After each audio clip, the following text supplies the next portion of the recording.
জাতিগত বিভেদ, এরপরে বস্তা বস্তা ন্যারেটিভ নিয়ে আসে, যেটা মীমাংসিত ইস্যু সেইটা নিয়ে এসে আমারও যখন বলা হয় আমি রাজাকার, জন্মই হয়েছে 95-96 সালে, তারা যদি বলে রাজাকার, আত্মসম্মানে লাগে না?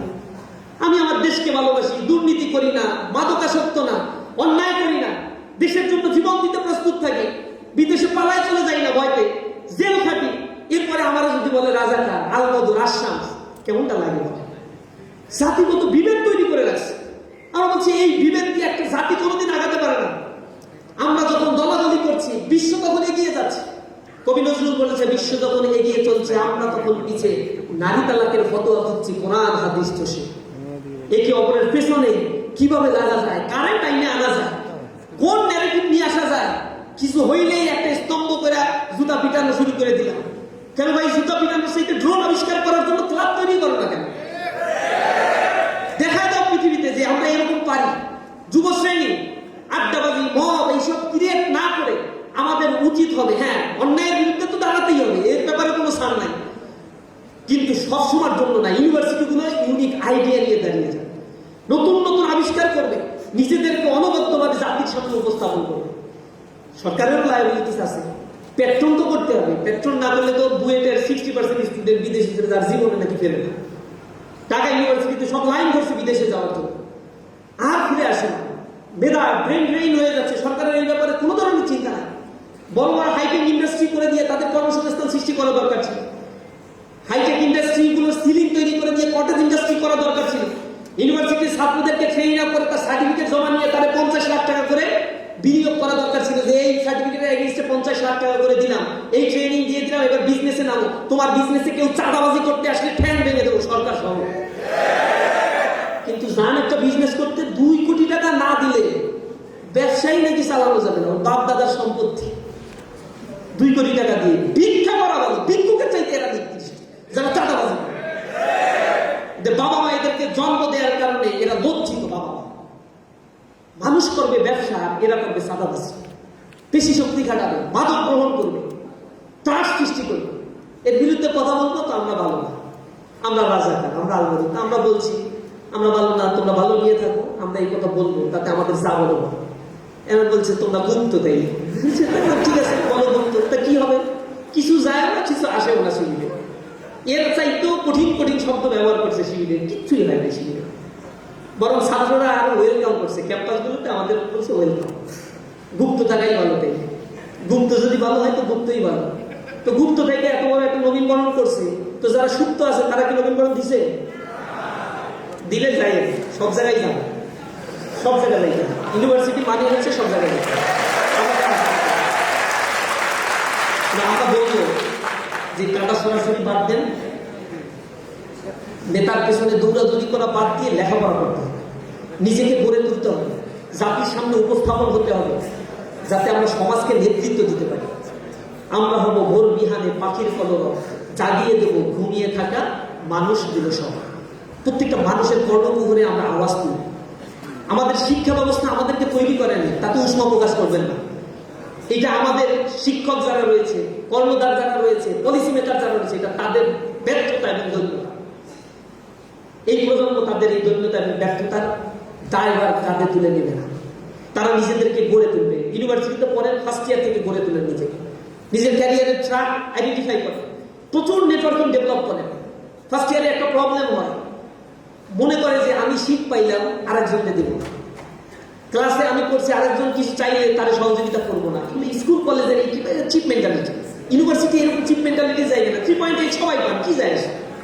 বন্ধুরা বন্ধুদের কোঅপারেট করবে। ইউনিভার্সিটি টিচার হতে আপনি যত বেশি কোঅপারেট করেন, আমরা দেখছি আমাদের ক্লাসে যে নোট করে আর যে করে না, ওই যে নোট যে করে কিছু ছিল কৃপন টাইপের, আর কিছু হচ্ছে দিয়ে দিত। যারা দিত, যারা শিখাইতো, ওদের সিজিপিএ থাকতো হাই, আর যে শেখে ওর কাছে যে শেখে ওর চাইতে বেশি ভালো পাইতে পারে, কিন্তু পায় না। উদার মনে শিখান, দেখবেন ভালো করবে। ইউনিভার্সিটির শিক্ষক হয় জীবনের চূড়ান্ত লক্ষ্য না, সফলতা না। ইউনিভার্সিটির শিক্ষকের চাইতে অনেক ভালো কিছু করার, কন্ট্রিবিউশন করার সুযোগ আছে। ইউনিভার্সিটির শিক্ষক না হয়েও হাজার হাজার কোটি কোটি টাকা ইনকাম করার অনেক উপকরণগুলো বাংলাদেশ সারা পৃথিবীতেই আছে। সুতরাং কনজাস্টেড মাইন্ড নিয়ে চলা যাবে, ইউনিভার্সাল হবে। বন্ধুরা কোঅপারেশন করবেন, একটা শিখ পাইলে আরেকজনের কাছে নিয়ে যাবেন, দেখাবেন যে আসো স্টাডি করি, গ্রুপ স্টাডি করি। ভালো যারা সিজিপিএ করছে তাদের সাথে নেটওয়ার্কিং করে, ভালো টিচার যারা তাদের কাছে বেশি বেশি করে যাবে। যে টিচারের দেখবেন ইন্ডেক্স জার্নালে পাবলিকেশন আছে, Q1 জার্নালে পাবলিকেশন আছে, ইম্প্যাক্ট ফ্যাক্টর আছে, যে রিসার্চগুলোতে সেই টিচারের পেছনে পিছনে ঘুরতে থাকবেন, ব্যাগ বহন করবেন। অনেকে বলবে দেখো ওপেকের সদস্য, ওপেক বুঝুন organisation of petroleum exporting countries, তেল রপ্তানিকারক সংস্থা। এটা তো এটা আপনাদের বলবে, এইটা যদি আপনি শুনতে পারেন আপনি মনে করবেন আপনি সাকসেস। এটা একটা থিওরি দিলাম। কোন বন্ধু যে হচ্ছে সিজিপিএ ভালো না, ক্লাস টেস্টে ভালো করে না, ক্লাস টেস্টে ভালো করে না, মিড টার্মে ভালো করছে না, ওই ছাত্র যদি আপনাকে বলে ওপেকের সদস্য, আপনি আলহামদুলিল্লাহ বলবেন 100 বার যে আলহামদুলিল্লাহ, তাহলে সাকসেস হতে পারবো ইনশাআল্লাহ। এটা সাকসেসের অন্যতম একটা ইন্ডিকেটর হিসেবে আমি মনে করি। স্টুডেন্টরা টিচারের কাছে যাবে না, যাবে কার কাছে? আড্ডা মারতে যাবে নাকি? আড্ডা দরকার আছে, ইউনিভার্সিটি লাইফে এগুলো অ্যাভেলেবেল হবে, এগুলো নিয়ে আমার কোনো আপত্তি নাই, সমস্যা নাই। এগুলো তো ইন্সপায়ার করি, কারণ আড্ডার মাধ্যমে নতুন কিছু ক্রিয়েট হয়। তবে ফ্রুটফুল আড্ডা হতে, এক আড্ডায় পয়সা ছাত্ররা 3টা একসাথে আড্ডা দিলে এক ছাত্রী নিয়ে আলোচনা না, ছাত্রীরা 4 জন একসাথে বসলে 2 ছাত্র নিয়ে আলোচনা না। এখানে জ্ঞান উৎপাদনের জায়গা, জ্ঞান নিয়ে আলোচনা হবে। এগুলো নিয়ে চর্চা করেন। 4টা বছর এখানে থাকবেন, 5 বছর এখানে থাকবেন, সো শর্ট একটা টাইম। এই টাইমের মধ্যে আপনাকে অনেক কিছু উৎপাদন করে ফেলতে হবে, নিজেকে গড়ে তুলতে হবে। তাহলে লাইফটা সামনের দিকে, এই সোসাইটি আপনার কাছে অনেক কিছু পাবে। এই ইউনিভার্সিটি আপনাকে পড়ায় কয় টাকা নেয়? আমি ইউনিভার্সিটিতে পড়াকালীন সময় 26 টাকা মাসে দিয়ে পড়ছি। আমার কাছেও লজ্জা লাগে যে জাতির জন্য কিছুই করতে পারলাম না। এই জাতি একজন রিক্সাওয়ালা, কুলি মজুর আমার জন্য কত কিছু করছে, আমার লেখাপড়ার ব্যবস্থা করছে। আমার বাপের প্রাইভেটে পড়ার কোনো টাকা পয়সা আমার নাই, আমার এইসব পড়াশোনাই হতো না যদি টাকা দিয়ে পড়তে হতো। 26 টাকা দিয়ে পড়াশোনা করছি, 27 টাকা দিয়ে পড়াশোনা করছি, সর্বশেষ বাড়াইছিল 30 টাকা করছি। এটা কোনো টাকা?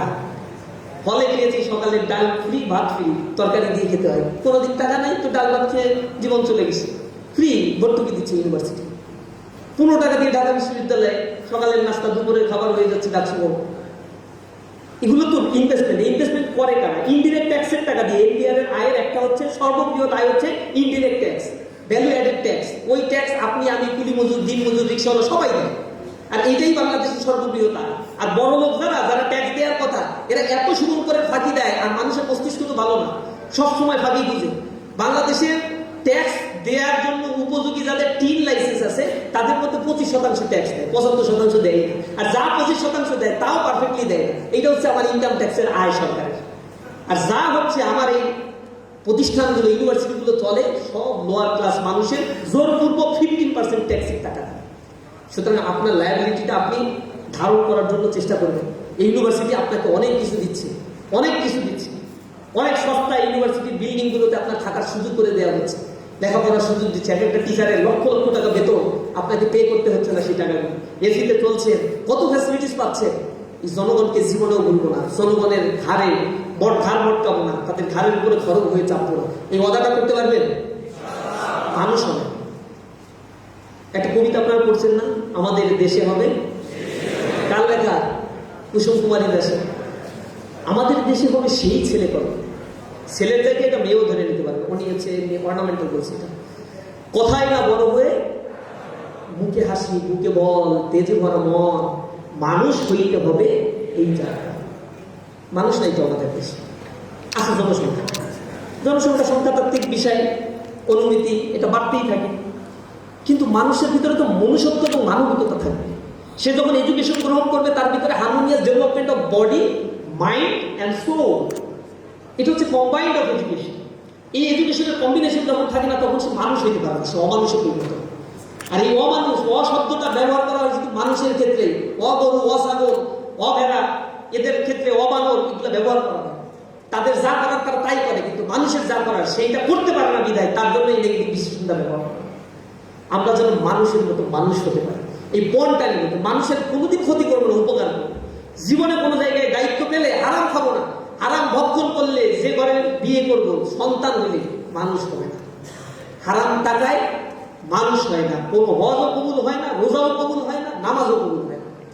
হারাম ভক্ষণকারী, আল্লাহ রাসূল বলছে, জীবনেও জান্নাতে যেতে পারবে, কেমন পর্যন্ত জান্নাতে যেতে। সুতরাং আমাদেরকে মানুষের মতো মানুষ হওয়া দরকার। মনে থাকবে? পারবেন এটা ধারণ করতে? এই ইউনিভার্সিটির ছাত্ররাই তো এইগুলো লোপাটের সাথে জড়িত ভাই। এই ঢাকা বিশ্ববিদ্যালয়ে পড়েই তো সে পররাষ্ট্রমন্ত্রী মন্ত্রী হচ্ছে, ক্যাডার হচ্ছে, তারাই তো মানুষের টাকাগুলো শোষণ করে নিয়ে যাচ্ছে, ধোকাবাজি করছে। এক মন্ত্রী দাঁড়ায় বলে যে আমরা সেতুতে টোল উঠাই দেবো। এটা এই কারণে বলছিলাম যে জনগণকে আকৃষ্ট করার জন্য এবং যাতে আমাদের ভোট দেয়। প্রতারণার একটা তো লেভেল থাকে, লেভেল ছাড়া হইলে তো হয় না। মানে সংসদে গেলে তো একটা মানে সব কথা বলতে হয়। একেবারে মানে লোয়ার প্রোফাইলের একজন মন্ত্রিত্ব দায়িত্ব পালন করে তুই ধোকাবাজি করলি, এরপরে জনগণকে এইভাবে বলার দরকার আছে? বলে হ্যাঁ কক্ষকে তখন বলছি যাতে ভোটটা দেয়, এই কারণে বলছি। বলেন তো কি হবে? এই জনগণ বোঝে না কিছু। 5 বছর পরে ক্ষমতা কি শেষ হবে না? মাথার ভিতরে কিছু একটা থাকতে হয় রাজনীতি করতে গেলে, বিদ্যা বুদ্ধি এগুলো থাকে। মেধাবীরা রাজনীতিতে আসবেন, রাজনৈতিক চর্চা করবেন, রাষ্ট্র অনেক উপরে দিকে উঠে যাবে ইনশাআল্লাহ। আপনাদের কাছে এই আশাটা করবেন। 3rd ইয়ার 2nd ইয়ার থেকে নিজেকে গড়ে তোলার জন্য চেষ্টা করেন। ইউনিভার্সিটির ওই টিচারের কাছে বেশি বেশি করে যান যে টিচারের ভালো প্রোফাইল এবং ক্যারিয়ার আছে। 3rd ইয়ার থেকে বোঝার চেষ্টা করেন পাইথন জিনিসটা কিভাবে কাজ করে, C+ প্রোগ্রামিংটা কি, স্ট্যাটা জিনিসটা কিভাবে অ্যানালাইসিসের ক্ষেত্রে কাজে লাগায়, জিমিনাই ব্যবহার আছে, আর্টিফিশিয়াল ইন্টেলিজেন্সের ব্যবহার আছে। আপনারা এই ব্যবহারগুলো শিখেন। এক্সেলের ব্যবহারগুলো দিয়ে এখন অনেক আপার গ্রেডের রিসার্চগুলোও করা যাচ্ছে। এই টুলসগুলো, রিসার্চের টুলসগুলো শিখেন। যদি আপনার বিজনেসের মডেলের চিন্তা থাকে তাহলে সেই ওরিয়েন্টেড আপনি একাডেমিক এক্সিলেন্সি ডেভেলপ করার জন্য চেষ্টা করেন। নিজেকে গড়ে তোলার সময়টাকে অবহেলায় কাটিয়ে দিয়েন না, সমাজে ট্রমাটাইজ হয়ে পড়বেন। আপনার বাবা আপনার দিকে তাকিয়ে আছে। আমি জানি ইউনিভার্সিটিতে যারা পড়ে আমাদের এই ক্লাসে আমরা যাদের দেখেছি 38 জন স্টুডেন্ট আমরা এক ক্লাসে ছিলাম, সেখানে আমি দেখেছি 32 জন স্টুডেন্ট একেবারে রুরাল এরিয়ায়, মার্জিনাল এরিয়া থেকে উঠে আসা, হত দারিদ্রপীড়িত একটা ফ্যামিলি থেকে উঠে আসা, টিউশনি না থাকলে হাহুতাশ করতে থাকে এমন পরিবার থেকে উঠে আসা। আপনারাও এর চাইতে ব্যতিক্রম না। পাবলিক ইউনিভার্সিটিতে অধিকাংশই এমন। আপনার বাবা আপনার দিকে তাকিয়ে আছে, মা আপনার দিকে তাকিয়ে আছে, পরিবারটা তাকিয়ে আছে, রাষ্ট্রটা তাকিয়ে আছে। নিজেকে গড়ে তোলেন, সঙ্গ দোষে নষ্ট করিয়েন না। অনেক জুনিয়র সিনিয়রকে দেখেছি সঙ্গ দোষে বিড়ি খাওয়া শুরু করছে, আস্তে আস্তে গাঁজা, মদ, 31st নাইট, হ্যান ত্যান করে লেখাপড়া বিসর্জন দিছে, ক্লাস টেস্টের সময় ঘুমিয়ে আছে, উঠানোর কেউ নাই, চোখ ডলতে ডলতে ফোন দিছে, এই টেস্টটা কি শেষ হয়ে গেছে? আচ্ছা থাকি, এটা দিব না, 3টার মধ্যে 2টা, তো একটা না দিয়ে আমার 2টা দিব। ওই 2টার ভিতরে কোনো না কোনো একটা অকারেন্স হয়ে যায়, তো একটা পরীক্ষা দিতে পারে, বাকি একটা দিতে পারে না, ওইখানে তো 15 মার্ক এমনিই শেষ।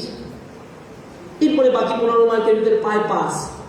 ও সিজিপি আর কতই বা ভালো উঠবে? ক্লাস ঠিক মতো করতে ভালো লাগে না, আজকে ম্যাচ করছে, কালকে একটু আড্ডাবাজি করছি, নেশা যখন লেগে যায় তখন এর একটা আলাদা একটা সার্কেল আছে, জীবনটা শেষ করে ফেলে। বন্ধু চয়েসটা একটু ভালোভাবে করবেন। এই চয়েসটা যদি ভুল করে ফেলেন, খবর আছে এই ইউনিভার্সিটিতে অনেক হাতছানি, আপনারা রঙিন হাতছানি আপনারা পাবেন। স্লোগানে মুখর হবে এই ক্যাম্পাসগুলো, কান ঝালাপালা করে ফেলাবেন। কোন স্লোগানে আপনি সাড়া দিবেন, কোনটাকে সাড়া দিয়ে নিজেকে কল্যাণমুখী করে গড়ে তুলবেন, এই সিদ্ধান্তটা আপনাকেই নিতে হবে। আমি বিশ্বাস করি বাংলাদেশকে নিয়ে যে শকুনের দৃষ্টি খামচে ধরে আছে এই লাল সবুজের পতাকাকে, এই বাংলাদেশকে যদি পুনরুদ্ধার করতে হয়, এদেশের তরুণ সমাজকে নিজেকে গড়ে উঠতে হবে। তার শিক্ষা কাঠামো, তার রাষ্ট্র ব্যবস্থা তাকে কি দিল, তার চাইতে বড় বিষয় এই সোসাইটিকে অ্যানালিসিস করে, ওয়ার্ল্ডকে অ্যানালিসিস করে আমাকে জানতে হবে আমার কোথায় আসলে যাওয়া উচিত। এই নর্মেটিভ সেন্সটাই, পজিটিভ সেন্সটা নিজের মধ্যে ধারণ করতে হবে। নিজের ভিতরে নিজেকে SWOT অ্যানালাইসিস করে বুঝতে হবে who I am, what's my capacity. Einstein একটা কথা বলতেন, life is like riding a bicycle, to keep your balance you must keep moving. জীবনটা হচ্ছে একটা বাইসাইকেলের মতো। যদি তুমি নিজের জীবনের ব্যালেন্স ঠিক রাখতে চাও, ইউ মাস্ট কিপ মুভিং। তোমাকে বাইসাইকেলের প্যাডেল ঘুরাতে হবে, লাইফের স্টাইল পাল্টাতে হবে। ইউনিভার্সিটিতে আসার পরে জীবনে দেখবেন এক ট্রাকে চলছেন, এমন আসার পরে রাত 3টায় ঘুম আসে না, ঘুম হয় না, আড্ডা, আর ফজরের নামাজের খোঁজ নাই। মুসলমানের সন্তান, মুসলমান নামও কেটে যায় একটা সময়, আব্দুর রহিম, আব্দুল করিম থাকে, আর শুক্রবারের সময় জুম্মা আলী, রমজানের সময় রমজান আলী হয়, আর কোনো খোঁজ নাই। লাইফটাই চেঞ্জ হয়ে যায়। ইউনিভার্সিটিতে বলে যে ইউনিভার্সিটিতে কি মানে সকাল সকাল ঘুমাইলে একটা স্মার্টনেস থাকলো, অথচ সায়েন্স বলে ভিন্ন কথা, যে না, early to bed and early to rise makes a man healthy, wealthy and wise, it's universal truth statement, must have to memorize this. Wise university স্পেসটা হচ্ছে ওয়াইজনেস স্পেস। এটা নেচারের সাথে আপনার একটা ইকোসিস্টেম, শরীরের সাথে জড়িত, আর্থের সাথে একটা নেটওয়ার্কিং আছে মানুষের শরীরে। এটাকে আপনি চ্যালেঞ্জ করবেন তো আপনি অসুস্থ হয়ে পড়বেন, আলসারের রোগী হবেন, ক্যান্সারের রোগী হবেন, মানসিকভাবে ভারসাম্যহীন হয়ে পড়বেন। রাসূলের সুন্নতি জীবনযাপন করেন। আমি চায়নায় গিয়েছি, সিঙ্গাপুরে, হংকংয়ে দেখেছি, কুয়েতে গিয়েছি, গালফ এরিয়ার অনেক দেশগুলো দেখেছি, মালয়েশিয়াতে গিয়েছি। সেখানে আমি দেখেছি মানুষের লাইফস্টাইলটা কেমন। অবাক হয়েছে যে চায়নায় বেইজিং সিটির মতো সিটি 24 কোটি মানুষ থাকে, বিগেস্ট সিটি। আমাদেরকে ন্যারেটিভ দাঁড় করা হয়েছে সবচেয়ে মানে একেবারে নোংরা সিটি নাকি, গেলে বুঝবেন, মানে একদম ক্লিন একটা সিটি। রাত 8টার পরে কোনো লোক নাই, 11টার পরে গাড়ি নিয়ে এক জায়গায় একটা প্রোগ্রামের উদ্দেশ্যে যাচ্ছে, এত ক্লিন রাস্তা, কোনো মানুষ নেই। সাংহাই সিটিতে, বিশাল ট্রেড সিটি সাংহাই, বিশাল বিশাল অট্টালিকা করে রাখছে, পৃথিবীর টলেস্ট অট্টালিকার মধ্যে অন্যতম কয়েকটা অট্টালিকা সেখানে আছে। নিউ ডেভেলপমেন্ট ব্যাংকের কার্যালয়, বিভিন্ন ধরনের ইকোনমিক জোন সেখানে তৈরি করে রাখছে। গ্রেটার বে এরিয়া তৈরি করছে, যার economic value 2.4 trillion US dollar. এইটা পৃথিবীর অনেক দেশের তুলনায় বিগেস্ট ইকোনমির 10টা দেশের মধ্যে অন্যতম একটা রিজিয়ন হচ্ছে গ্রেটার বে এরিয়া, চায়না। বিশাল জিনিস তারা তৈরি করে রাখছে। 1978 সালে দে জিয়াওপিং এর নেতৃত্বে এই ইনফরমেশনটা তৈরি হয়েছে, এর আগে ছিল না। এটা বাংলাদেশের মতো ছিল, সাংহাই এবার ছিল বাংলাদেশের বুড়িগঙ্গার মতো। ডেভেলপ করে ফেলছে তারা, পলিসি নিয়ে করাপশন ফ্রি করে ফেলছে তারা। সোসাইটিতে ইম্প্যাক্ট ফেলার জন্য যুবকদের ট্রেন আপ করছে, ট্রেনিং ইনস্টিটিউট তৈরি করছে, ইউনিভার্সিটি, ট্রেডিশনাল ইউনিভার্সিটি বন্ধ করে দিচ্ছে, ইন্ডাস্ট্রি অ্যাফিলিয়েশন করে ফেলছে। কত দিক থেকে রিফরমেশন করছে, সদিচ্ছা ছিল তারা, কোঅপারেশন করছে পারস্পরিক। তো সেই দেশগুলোতে আমি গিয়ে দেখলাম সন্ধ্যার পরে হোটেলের খাবার শেষ, পৌঁছাইছি হোটেলের লবিতে সন্ধ্যায়, খাবারের জন্য এবার দুই ঘন্টা ধরে হাঁটলাম, কয়েক কিলোমিটার দূরে এলাম, হাঁটলাম, একটা রেস্টুরেন্ট খোলা পেলাম। অবাক হইলাম যে আরে আমাদের বাংলাদেশে তো সন্ধ্যার সময় শুরু হয় দিন, রেস্টুরেন্ট খোলা নাই। বলছে এখন আর পাবা না, হোটেলের সার্ভিসও বন্ধ। রাতের খাবার খায় সন্ধ্যা 6টার মধ্যে, অথচ সন্ধ্যা হয় হচ্ছে 7টার সময়, মানে সূর্য ডুবে 7টায়। এরপরে আর খাবে না। রাত 8টার পরে এলাকায় কোনো লোক নাই। ফজরের নামাজে যখন উঠছি দেখি মানুষ আর মানুষ রাস্তায়। আমি কিউরিসিটি দিয়ে এত নামাজি মানুষ নাই, না কিন্তু মসজিদ তো নাই, কমিউনিস্ট এলাকা। নামাজ পড়ে আমি খুব অবাক হইলাম, দেখলাম যে সব কর্মক্ষেত্রে দৌড়াচ্ছে। সাংহাইতে 6টা 6:30 হচ্ছে অফিস, গুয়াংজুতে 6টা 6:30 অফিস, শিজেনে 6টা 6:30 অফিস। শুধু বেইজিং, এটা হচ্ছে রাজধানী হওয়ার কারণে 7টা 7:30 হচ্ছে অফিস। দুপুরের মধ্যে সব ক্লোজ। দুপুরের পর থেকে হচ্ছে প্যারেন্টরা ছেলেদের নিয়ে মেয়েদের নিয়ে টাফে যাচ্ছে, তারপরে হচ্ছে সুইমিং এ যাচ্ছে, শারীরিক এক্সারসাইজ করছে, পরিবারের সময় দিচ্ছে, পরিবারে প্রচুর সময় দেয়। সন্ধ্যা হয়ে যাচ্ছে, ঘরের ভিতরে ঢুকে যাচ্ছে, পড়াশোনা করছে, ঘুমিয়ে পড়ছে, ভোরবেলা উঠে দিন চালু করছে। আপনি তো বাংলাদেশের ইউনিভার্সিটিতে পড়েন, আপনার তো এইটা না হলে হচ্ছেই না। তো চায়না এইগুলো কিভাবে ডেভেলপ করলো ভাই? আমি এগুলো যদি বানাই বলি, এগুলো তো রেকর্ড হচ্ছে ভাই, আমি তো সাক্ষী এগুলো। পৃথিবীর সিঙ্গাপুরে যান, জার্মানিতে যান। জার্মানি 1945 সালে জাপানে যে বোমা মারা হয়েছিল, জাপানে এই যে এই কি বলে অটোম্যান, এই ফ্যাটম্যান আর লিটল বয় ফ্যাটম্যান, এরপরে তো তছনছ হয়ে গেছে অর্থনীতি। পুরো ইউরোপের অর্থনীতি সেকেন্ড ওয়ার্ল্ড ওয়ারের পরে ধ্বংস, ভঙ্গুর হয়ে গেছে। ইউরোপ আবার রিকনস্ট্রাকশন, জার্মান আবার রিকনস্ট্রাকশন করছে। সেকেন্ড ওয়ার্ল্ড ওয়ারে সে হারার পরে ভাগ বাটোয়ারা করা হয়েছে, তাকে শেষ করে ফেলা হয়েছে। সেই জার্মানি আবার করা হচ্ছে। আচ্ছা, বাংলাদেশ কেন পারতেছে? তার ডেসপারেশনের তো অভাব নাই, ডেডিকেশনের অভাব নাই, ম্যান পাওয়ারের অভাব নাই, রিসোর্সের অভাব নাই, ন্যাচারাল রিসোর্সে পরিপূর্ণ। কয়লা যা আছে তা আগামী 50 বছর ধরে জ্বালানি হিসেবে ব্যবহার করা যাবে। কেন কুইক রেন্টাল দিয়ে বিলিয়ন বিলিয়ন টাকা বাংলাদেশের থেকে ভারতে দিয়ে দেওয়া হয়েছে আর্মি গ্রুপের কাছে? কোনো আনসার নাই আমাদের কাছে। কেন ক্যাপাসিটি চার্জ দিয়ে 8000 মেগাওয়াট বিদ্যুৎ কেন্দ্র অকেন্দ্র ফেলে রাখা হয়েছে? হাজার হাজার কোটি টাকা সেখানে প্রতিনিয়ত ভর্তুকি দেওয়া হচ্ছে। এই হাজার হাজার কোটি টাকা কেন ইউনিভার্সিটির গবেষণা ক্ষেত্রে বরাদ্দ দেওয়া হয়? ছাত্রদেরকে কেন বৃত্তি দেওয়া হয়? ইউনিভার্সিটির হলগুলো কেন তৈরি করা হয়? শতভাগ আবাসন কেন দেওয়া হয়? আর তুমি আবাসন দিতে পারবে না, কেন আমরা ভর্তি করা? ঢাকা ইউনিভার্সিটিতে 70% ছাত্র আবাসন পায় না, রাজশাহী ইউনিভার্সিটিতে আবাসন পাচ্ছে না। বিড়াল ছানার মতো ঘুরে বেড়াইতে হয় আমাদের এতিমের মতো। আমার দেশ কেন, আমার দেশের নিরাপত্তা আমাকে দিতে পারে না, যুব সমাজকে নিরাপত্তা দিতে পারে না? এটা রাজনীতিবিদরা ইচ্ছা করে দেয় না। গণরুম গেস্ট রুম করে রাখবে, সিটের স্বল্পতা থাকবে, নেতার পিছনে দৌড়াবে, গাড়ির পিছনে দৌড়াবে, এটা তাদের রাজনীতি টিকে থাকবে। আর এই রাজনীতির দুষ্ট চক্রের জন্য এই দুষ্ট রাজনীতিবিদরা বাংলাদেশকে শেষ করছে। আমরা বাংলাদেশে নতুন স্লোগান চাই, জুলাইয়ের পরে নতুন বাংলাদেশ তৈরি করবে ইনশাআল্লাহ। কোনো বাইরের রাজনীতি চলবে না, কারো পেছনে দৌড়ানো লাগবে না, গণরুম গেস্ট রুম চলবে না, কারো চোখ মুখ মানে রক্তচক্ষু আমরা আর সহ্য করবো না। আমার ক্যাম্পাস আমার জন্য নিরাপদ থাকতে হবে, আমার ক্যাম্পাস আমার অধিকার বুঝিয়ে দিতে হবে। আমার রাষ্ট্রে আমি ট্যাক্স দিই, আমার বাবা ট্যাক্স দেয়, আমার পিতৃপুরুষ ট্যাক্স দেয়, সুতরাং এটা আমার অধিকার, অধিকারকে বাস্তবায়ন করতে হবে। আমরা আমাদের লড়াইটা লড়ছি, ইউনিভার্সিটিগুলোতে আমরা বলেছি আমাদের কমিটমেন্ট অনুযায়ী আন্দোলন করছি। আপনারা এইগুলো নিয়ে নিজেরা ভয়েস রেজ করবেন, কথা বলবেন। ইউনিভার্সিটিগুলো প্রত্যেকেরই আবাসিক হতে হবে, প্রত্যেকেরই নিরাপত্তা দিতে হবে, প্রত্যেকেরই এডুকেশন সিস্টেম ইন্ডাস্ট্রি অ্যাফিলিয়েটেড করতে হবে। টোটাল রিফরমেশন হলে একটা জাতি ঘুরে দাঁড়াবে ইনশাআল্লাহ। ইসলামী ছাত্র শিবির আপনাদেরকে সেই অনবদ্য একটি সমাজের দিকে ডাকে।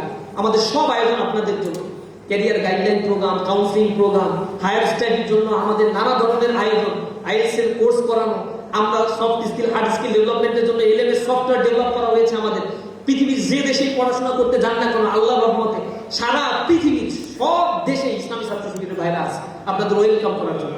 মাহরুম হবেন না, শুধু বলবেন যে ভাই অমুক জায়গায় আমি একটু যাচ্ছি লেখাপড়া করতে, একটু আবেদন করতে হবে, স্কলারশিপের ব্যবস্থা করে দেন, একটু রিসার্চ পাবলিকেশন করে দেন। ইসলামী ছাত্র শিবির সেন্ট্রাল রিসার্চ ডিপার্টমেন্ট আছে, হায়ার স্টাডি ডিপার্টমেন্ট আছে, আমরা স্টুডেন্টদের হেল্প করি।